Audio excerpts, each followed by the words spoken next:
नमस्कार दोस्तों, exam express YouTube channel में आप सभी का स्वागत है। ब्यूरो ऑफ इंडियन स्टैंडर्ड की तरफ से हमें नोटिफिकेशन देखने को मिल रहा है, जिसमें अलग अलग स्ट्रीम के लिए यहाँ पर हमें काफ़ी अच्छी वैकेंसीज देखने को मिल रही है। आज हम उसी के बारे में डिटेल में क्या है डिस्कस करने वाले हैं। तो बेसिकली ये जो नोटिफिकेशंस हैं ब्यूरो ऑफ इंडियन स्टैंडर्ड्स की तरफ से रिलीज़ हुआ है। अगर हम यहाँ पर देखेंगे तो जो ब्यूरो ऑफ इंडियन स्टैंडर्ड है, ठीक है, वो बेसिकली कहाँ डील करते हैं ज़्यादातर? Department of consumer affairs. मतलब हम जैसे कि आपने देखा होगा गोल्ड परचेस करते हैं, तो गोल्ड में हम क्या बोलते हैं? हॉलमार्क। ठीक है, हॉलमार्क देकर परचेस करें। वो जो हॉलमार्क डिसाइड कौन करता है? ब्यूरो ऑफ इंडियन स्टैंडर्ड्स की इसकी क्वालिटी कैसी है कैसी नहीं है। ठीक है, तो यहाँ पर हमें काफ़ी सारी वैकेंसीज देखने को मिल रही है, और जिसमें जो सैलरी है अगर हम यहाँ पर बात करें, BIS offer excellent career opportunity to bright, young, dynamic persons for the post of scientist V in the specified disciplines and categories. These posts are in the pay level of the 10 as per the 7 central pay commissions plus allowances as applicable. तो यहाँ पर जो approximate salary देखने को मिलेगी 1,14,945 होगी, और इसका ऑफिस जो होगा एट अ प्रेजेंट दिल्ली होगा। बाकी इसके अलावा और भी अलाउंसेस यहाँ पर हमें देखने को मिलेंगे। आगे हम चल के पोस्ट की बात करते हैं। टोटल नंबर ऑफ वैकेंसी की बात करें तो यहाँ पर हमें 20 वैकेंसी देखने को मिल रही है, जिसमें पहली वैकेंसी की हम बात करते हैं केमिस्ट्री के लिए। यहाँ पर टोटल नंबर ऑफ वैकेंसी जो है 2 है। यहाँ पर एक अनरिजर्व कैटेगरी के लिए और एक ओबीसी कैटेगरी के कैंडिडेट के लिए हमें वैकेंसी देखने को मिल रही है। नेक्स्ट जो पोस्ट है सिविल इंजीनियर के लिए, यहाँ पर टोटल नंबर ऑफ 8 वैकेंसी है, जिसमें से 5 वैकेंसी अनरिजर्व कैटेगरी के कैंडिडेट के लिए है, एक वैकेंसी एससी के लिए, एक वैकेंसी एसटी के लिए और एक वैकेंसी ईडब्ल्यूएस कैटेगरी के लिए। प्लस यहाँ पर एडिशनल जो है एक वैकेंसी है वो वीआई कैटेगरी के पर्सन के लिए है, जो कि डिसेबिलिटी से बिलोंग करते हैं। अगली पोस्ट की बात करते हैं कंप्यूटर इंजीनियर के लिए। टोटल 4 वैकेंसी है, 3 अनरिजर्व कैटेगरी के लिए, एक एससी कैटेगरी के लिए। एडिशनल वैकेंसी में एक वैकेंसी है जो कि आईडी एंड एमआई या एमडी के लिए होगी यहाँ पर। अगली पोस्ट की बात करते हैं हम इलेक्ट्रिकल इंजीनियरिंग की। टोटल नंबर ऑफ वैकेंसी 2, एक पोस्ट अनरिजर्व कैटेगरी के लिए, एक पोस्ट जो है एससी कैटेगरी के कैंडिडेट के लिए यहाँ पर हमें देखने को मिल रही है। नेक्स्ट पोस्ट की बात करते हैं इलेक्ट्रॉनिक्स एंड टेलीकम्युनिकेशन इंजीनियरिंग के लिए।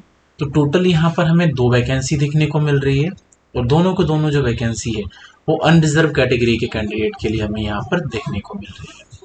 नेक्स्ट बात करते हैं हम इन्वायरमेंटल इंजीनियरिंग के लिए। यहाँ पर भी हमें टोटल नंबर ऑफ वैकेंसी की बात करें 2 वैकेंसी देखने को मिल रही है, और दोनों की दोनों जो वैकेंसी है वो अनरिजर्व कैटेगरी के कैंडिडेट के लिए यहाँ पर होने वाली है। तो टोटल नंबर ऑफ वैकेंसी यहाँ पर 20 है, जिसमें से 14 अनरिजर्व कैटेगरी के कैंडिडेट के लिए है, एक वैकेंसी जो है वो ओबीसी कैटेगरी के कैंडिडेट के लिए है, 3 वैकेंसी एससी के लिए है, एक वैकेंसी एसटी के लिए है, एक वैकेंसी जो है वो ईडब्ल्यूएस कैटेगरी के लिए है, और जो 2 वैकेंसी एडिशनल में है वो पीडब्ल्यूबीडी कैटेगरी के कैंडिडेट के लिए है। वीआई की बात करें, जो वीआई की पोस्ट है यहाँ पर वो विजुअली एम्पावरमेंट के लिए है, और एमडी या फिर एमआई की अगर हम बात करते हैं तो मल्टीपल डिसेबिलिटी जिनको है या फिर मेंटल इलनेस जिस कैटेगरी के कैंडिडेट को है उनके लिए ये पोस्ट यहाँ पर हमें क्या देखने को मिल रही है। अब यहाँ पर हम एसेंशियल क्वालिफिकेशंस की अगर हम बात करते हैं तो सिविल इंजीनियरिंग कैटेगरी के कैंडिडेट जो होंगे उनको एटलीस्ट इस रिलेवेंस फील्ड में उन्होंने क्या डिग्री कोई की हुई हो, साथ ही साथ 55% उनका मार्क्स रहा हो अगर वो SC ST कैटेगरी से बिलोंग करते हैं तो, और बाकी अदर कैटेगरी से है तो should not be less than 60% marks aggregate के अकॉर्डिंग। वहीं corresponding GATE paper and its code C, साथ ही साथ having the valid GATE score card 2023, 24, 25 में से किसी एक साल में भी अगर कभी गेट में आपने स्कोर किया हुआ है तो उसका स्कोर कार्ड होना चाहिए, तो ही आप इन पोस्ट के लिए यहाँ पर एलिजिबल हो पाएंगे, चाहे वो यहाँ सिविल इंजीनियरिंग के लिए हो, कंप्यूटर इंजीनियरिंग के लिए हो, इलेक्ट्रिकल इंजीनियरिंग के लिए हो, या फिर इलेक्ट्रॉनिक्स इंजीनियरिंग के लिए हो, या फिर इन्वायरमेंटल इंजीनियरिंग के लिए हो। साथ ही साथ हम केमिस्ट्री के लिए बात करते हैं तो केमिस्ट्री के लिए भी गेट स्कोर कार्ड चाहिए होगा। साथ ही साथ मास्टर डिग्री भी यहाँ पर चाहिए होगी एडिशनली। ठीक है। एज लिमिट की हम बात करते हैं, यहाँ पर मिनिमम जो एज लिमिट है वो 18 ईयर्स है और मैक्सिमम जो एज लिमिट है 30 ईयर्स यहाँ पर हमें देखने को मिल रही है। बाकी अगर आप SC/ST कैटेगरी के कैंडिडेट हैं तो आपको 5 ईयर्स का एज रिलैक्सेशन का बेनिफिट यहाँ पर देखने को मिलेगा। वहीं अगर आप OBC कैटेगरी या फिर EWS कैटेगरी के कैंडिडेट हैं तो आपको यहाँ पर 2 ईयर्स का एज रिलैक्सेशन का बेनिफिट्स यहाँ पर देखने को मिलेगा। सिलेक्शन प्रोसीजर की अगर हम बात करते हैं तो शॉर्ट लिस्टिंग बेस्ड होगा गेट के स्कोर कार्ड, चाहे वो 23, 24 या 25 का स्कोर कार्ड जिस भी कैंडिडेट का हो, तो उनमें से जो भी कैंडिडेट अप्लाई करेंगे और जिसके हाईएस्ट मार्क्स होंगे उनको फर्स्ट प्रेफरेंस दी जाएगी और उसके बाद फिर उनका इंटरव्यू होगा। इंटरव्यू होने के बाद में फाइनल मेरिट लिस्ट आएगी। मेरिट लिस्ट आने के बाद में ही आपका सिलेक्शन कंफर्मेशन होगा।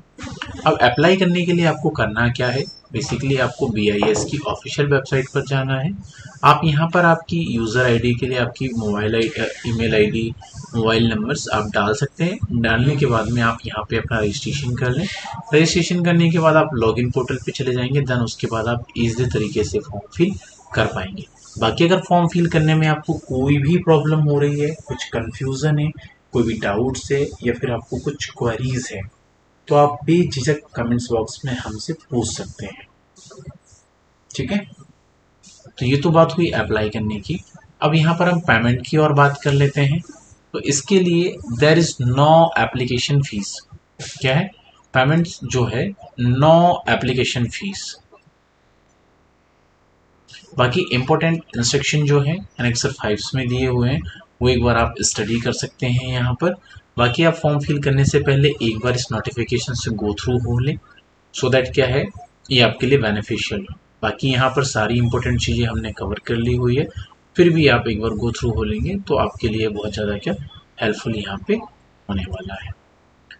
बाकी आप हमारे यूट्यूब चैनल एग्ज़ाम एक्सप्रेस को सब्सक्राइब कर सकते हैं और साथ ही साथ आप बेल आइकन दबाना बिल्कुल ना भूलें, सो दैट क्या हो कोई भी यहाँ पे इंफॉर्मेशन आपसे मिस ना हो पाए। ठीक है।